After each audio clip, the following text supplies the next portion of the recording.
The 6th of June 1944. Normandy. The clock edges towards 7 in the morning, and the sea at Omaha no longer looks like water. It looks like something wounded. Foam, smoke, blood, oil, everything churned together by explosions and incoming fire. Corporal James Mitchell lies half-submerged in the surf, helmet tilted low, eyes fixed on a patch of sand that was supposed to be safe. 30 seconds ago, his third demolition team was crawling there. Now there is only a widening column of spray, fragments of equipment, and silence where voices should be. Another telemine, another 5 men erased in an instant. The beach defenses aren't just killing infantry, they're hunting engineers.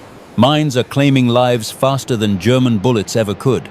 Captain Robert Hayes drops beside Mitchell, water slamming against his chest as machine gun fire stitches the air above them.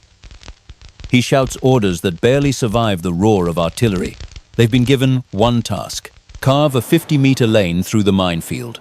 One narrow corridor so the next wave can get off the sand. 14 minutes. Mitchell doesn't need a watch to know the truth.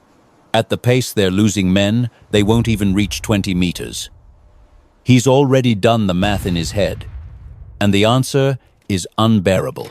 Out of 16 Navy combat demolition units that hit the beach with the first assault, 12 are already shattered. Casualties above 60%. Some units barely exist anymore, just scattered survivors clinging to the shoreline, too stunned to move forward, too exposed to pull back. The Germans have turned the sand itself into a weapon. Across the 5 invasion beaches, an estimated 4,000 mines wait beneath the surface. The standard procedure is slow, agonizing, and deadly. Engineers crawl forward on their bellies, bayonets angled down into the sand at 45 degrees, probing inch by inch until steel taps metal.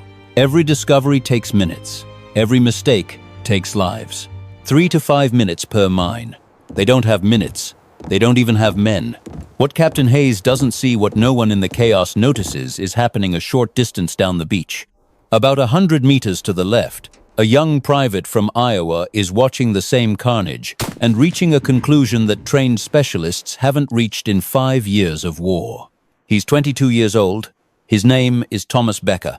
He has no background in engineering, no explosives training, no clearance to be anywhere near a live minefield. On paper, he's just another rifleman who should be hugging the sand and praying to survive the next minute. But Becker has been paying attention. He's watched men die not because the mines are invisible, but because touching them, pressing them, prodding them is what kills them. The telemine isn't clever in the way people imagine. It's brutally simple, heavy, packed with enough explosive to tear a squad apart.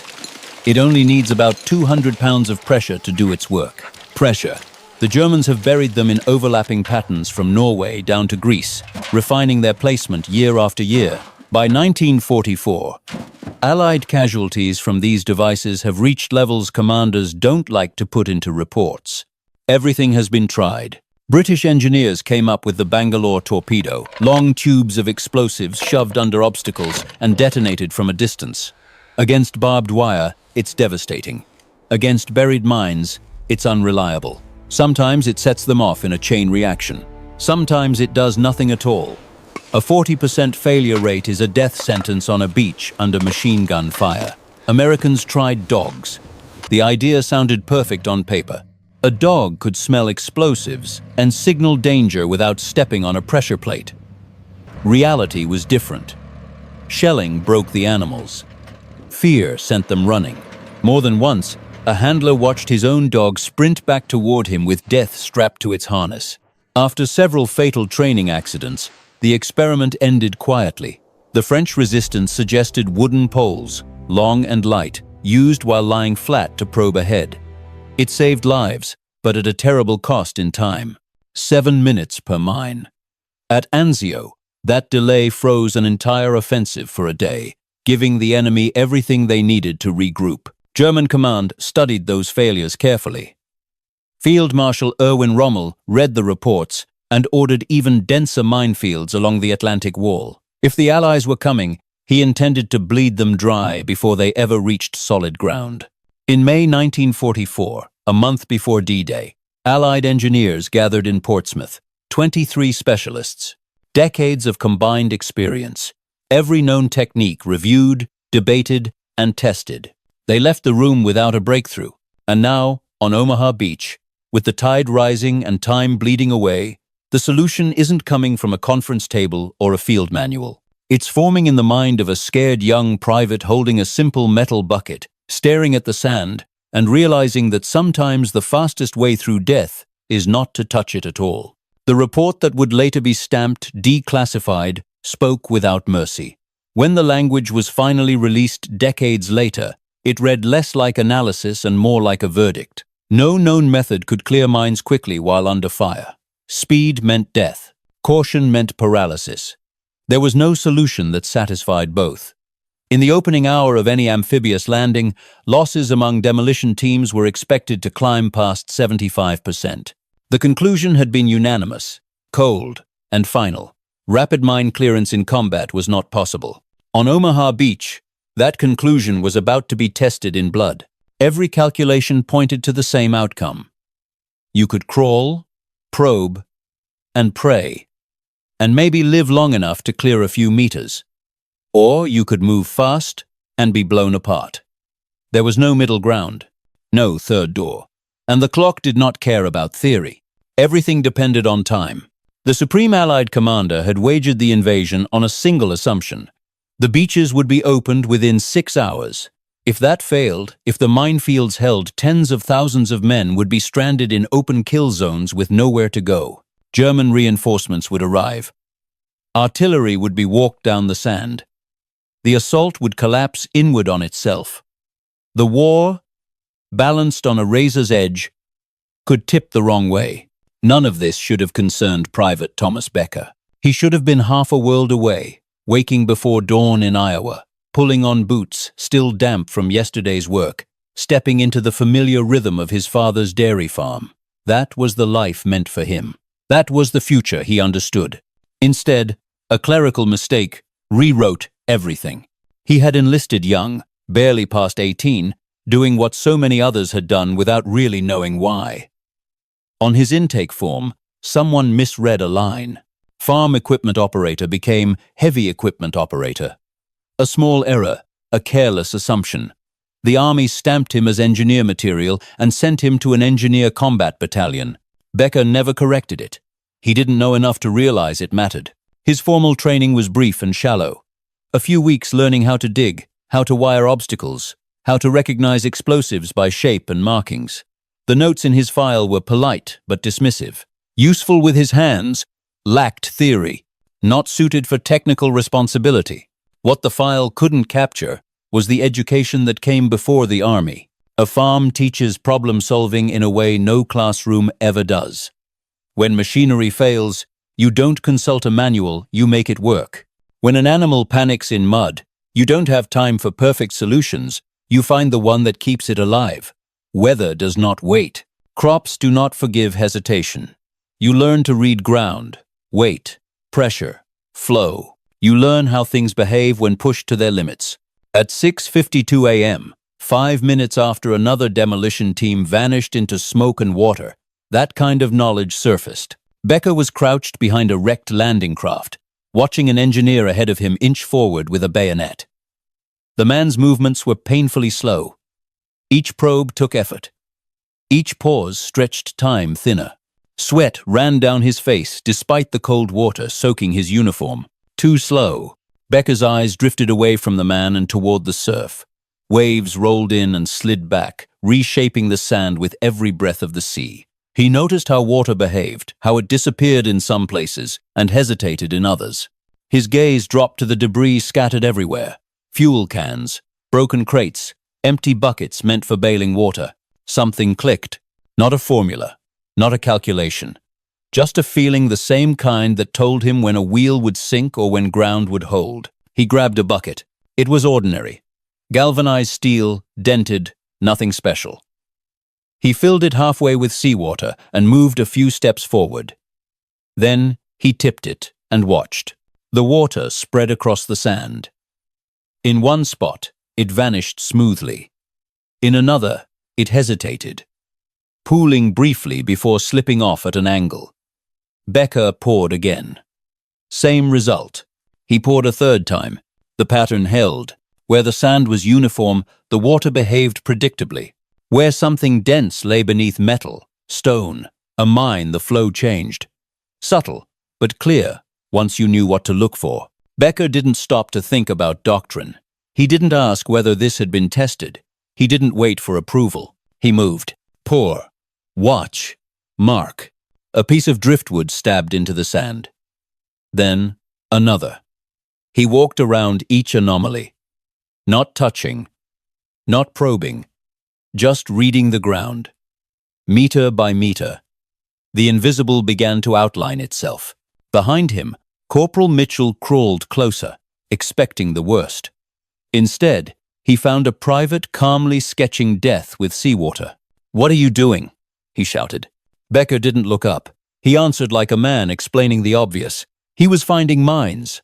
Mitchell almost laughed until he watched. In half a minute, Becker had identified more danger points than a trained team could confirm in several minutes. The spacing made sense. The layout fit German patterns. This wasn't luck.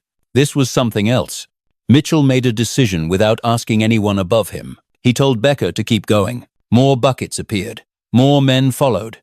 They poured, watched, marked, advanced. And when a combat engineer finally probed one of the marked spots, the bayonet struck metal exactly where the water had warned them it would. 8 inches down. A teller mine, right where the sand had betrayed it. They test the marks one by one. The first probe goes down where Becker's driftwood stake stands. Metal rings back through the bayonet. A teller mine. Neutralized. The second marker. Same result. The third. Another mine. Buried just deep enough to kill anyone who stepped wrong. There's no arguing it anymore. This isn't luck. This isn't coincidence. The system works. At 7:15 a.m., Captain Hayes finally reaches that stretch of beach. He's been pinned to the right flank, coordinating naval fire and screaming for smoke to cover stalled units. When he looks left, what he sees makes no sense at all. A squad of engineers is advancing through an active minefield.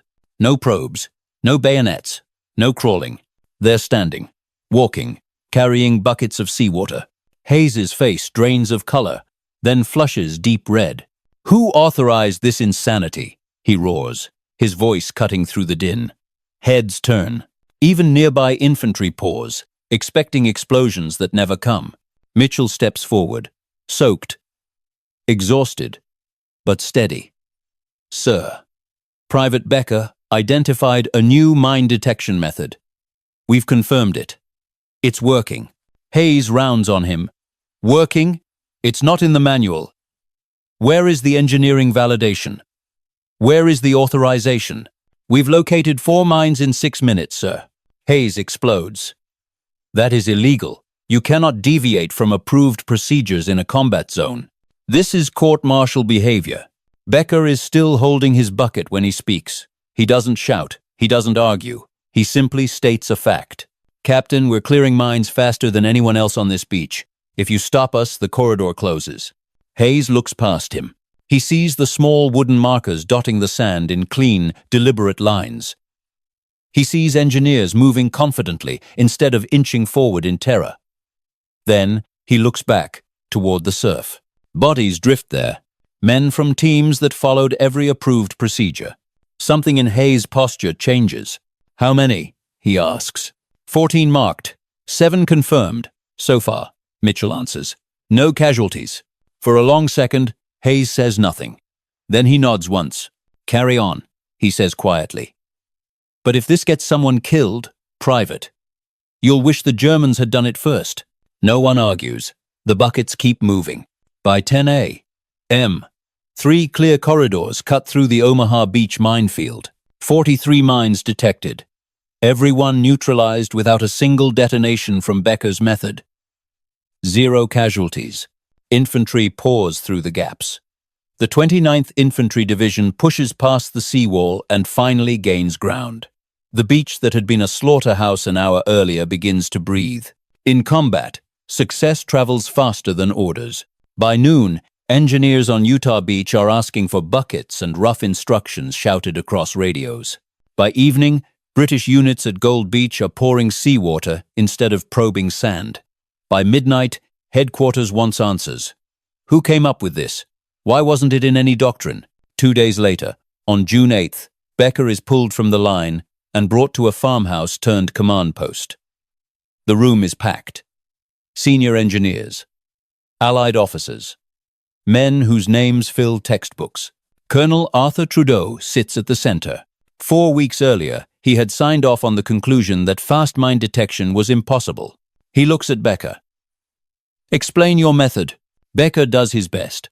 He talks about water, density, flow, how buried objects change behavior at the surface, how seeing is faster than feeling.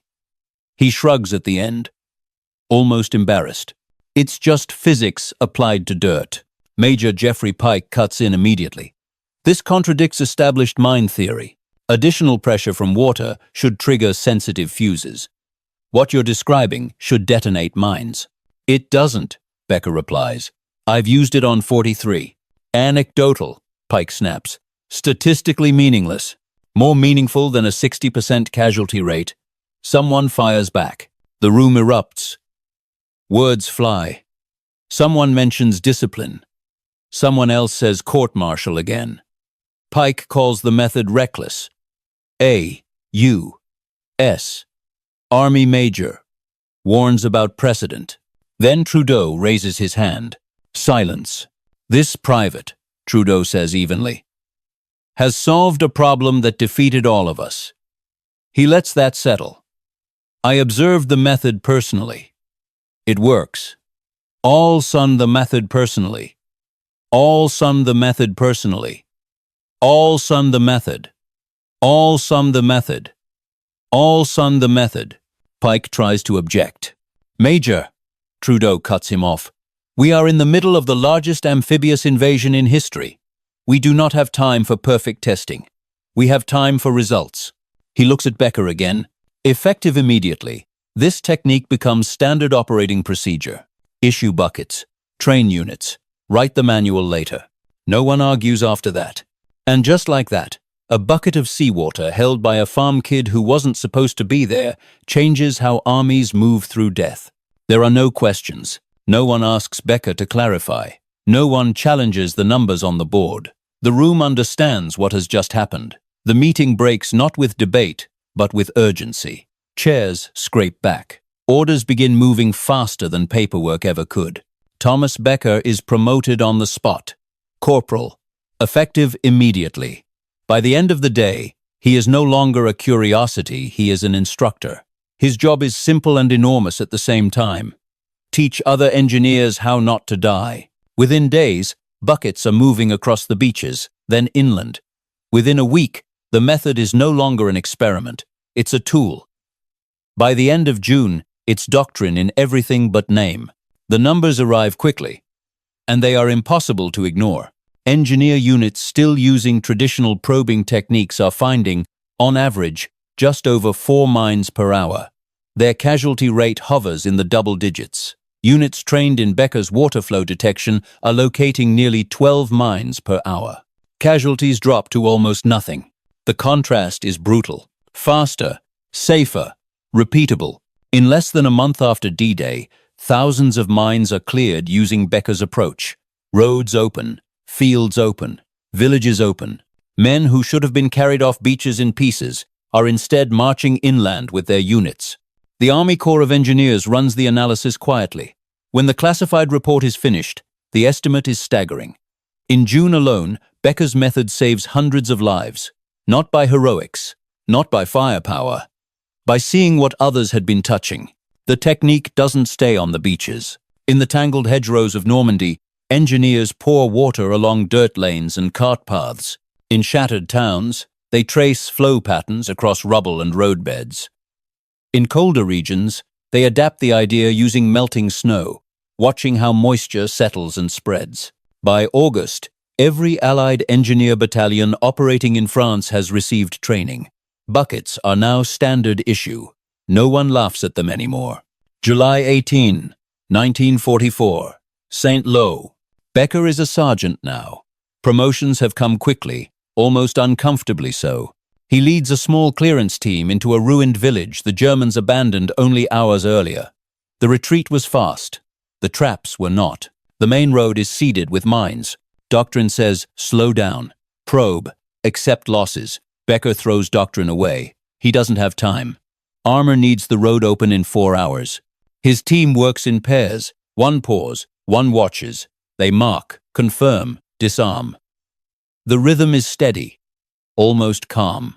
In 3 hours and 40 minutes, they clear more than 60 mines along half a kilometer of road. No casualties. A lieutenant colonel watches the entire operation. When it's over, he finds Becker and grips his hand hard. He doesn't say much. He doesn't need to. Gratitude weighs more than rank. Word of the method reaches the enemy. During an interrogation later that summer, a captured German engineer admits the truth plainly. When they first observed Allied troops using water to detect mines, they assumed some new technology was involved. Sensors, electronics, something advanced. When they learned it was buckets and seawater, morale dropped. If the best defensive weapon they had could be defeated by something so simple, then nothing felt secure anymore. The technique proves itself again during the fighting in the Netherlands. Under fire and under deadline, engineers clear roads thought impossible to open in time. Casualties are a fraction of what planners expected. Even commanders known for skepticism take notice. By the end of the war, Becker's method has been used across continents. Tens of thousands of mines removed. Casualty rates cut by more than half. Campaigns move faster. Enemy defenses collapse sooner than planned. In war, days matter. Hours matter. Momentum matters. Military historians will later argue that rapid mine clearance helped shorten entire operations. Fewer delays meant fewer counterattacks. Fewer counterattacks meant fewer names carved into stone. In October 1944, Thomas Becker receives the Bronze Star. The citation is brief. It doesn't mention buckets. It doesn't mention Iowa. It simply credits innovation under fire and lives saved. He never considers himself an inventor. He just saw how water moved across sand, and he trusted what it told him. And because of that, thousands of men made it home. He receives more medals than he ever asked for. French commanders add their own decoration. British headquarters includes his name in official dispatches. Citations are written. Paperwork moves upward through channels that usually take years. None of it reaches him in time to matter. Becker doesn't attend the ceremonies. When the French award is announced, he's knee-deep in churned earth outside a ruined town near Aachen, clearing a road that looks harmless until you step on it. While officers pin ribbons to uniforms in clean rooms, he's pouring water onto dirt, watching it hesitate, marking danger with scraps of wood. That is where he stays until the war ends. When reporters come looking afterward, they find nothing to photograph. No speeches, no memoir drafts, no appetite for retelling anything. Becker turns them away politely and goes home. Home is Iowa. He takes over his father's dairy farm, fixes broken machinery the same way he always has, and settles into a life that never once hints at the scale of what he did. He marries Margaret in 1946. They raise children. They work long days.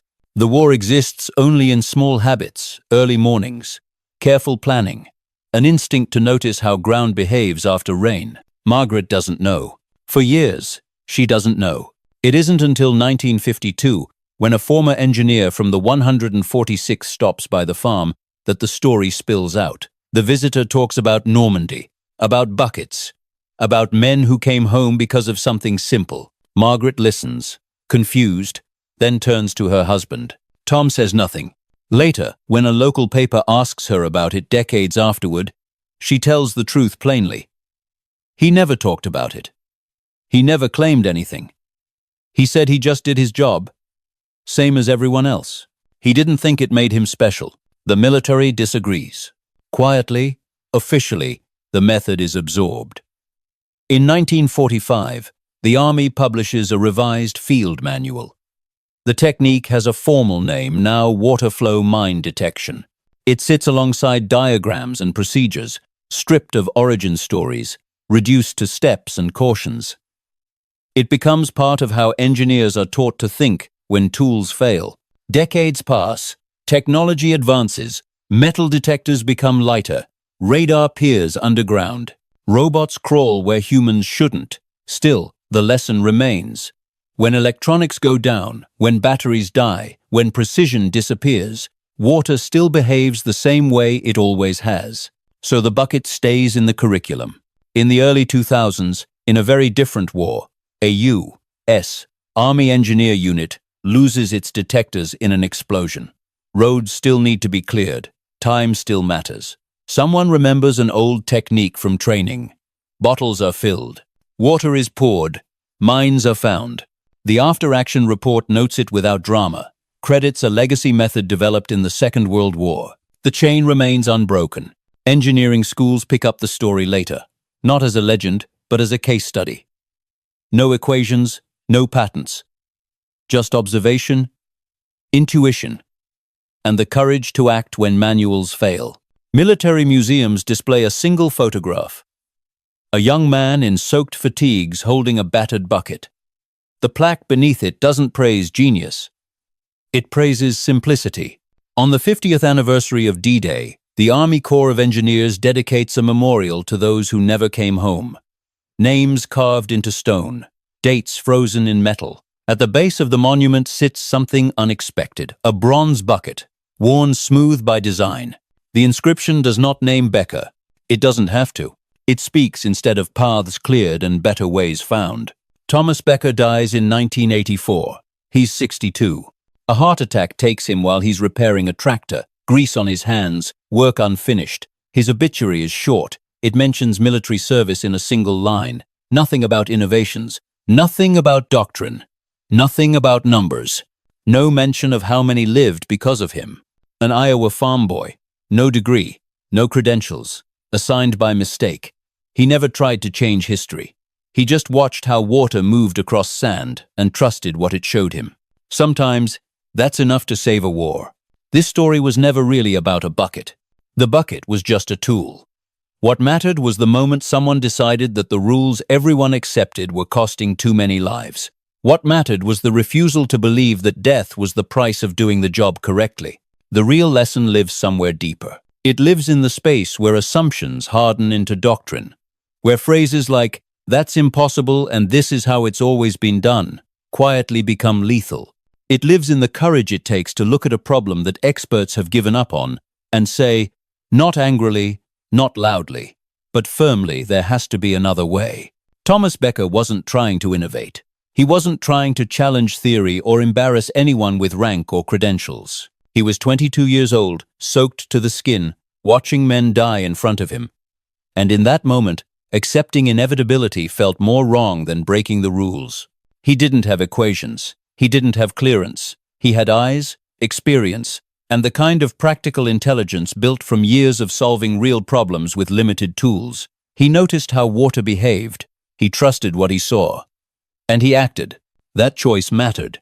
It mattered because it saved lives. It mattered because it proved that intelligence doesn't always wear medals or degrees. Sometimes it wears muddy boots. Sometimes it holds something ordinary in its hands and uses it in an extraordinary way. The most important breakthroughs don't always come from labs or briefing rooms. Sometimes they come from someone standing in chaos, watching the world closely, and daring to question what everyone else has already accepted. On Omaha Beach, with the tide rising and time running out, Thomas Becker didn't accept the cost of failure. He found a better way.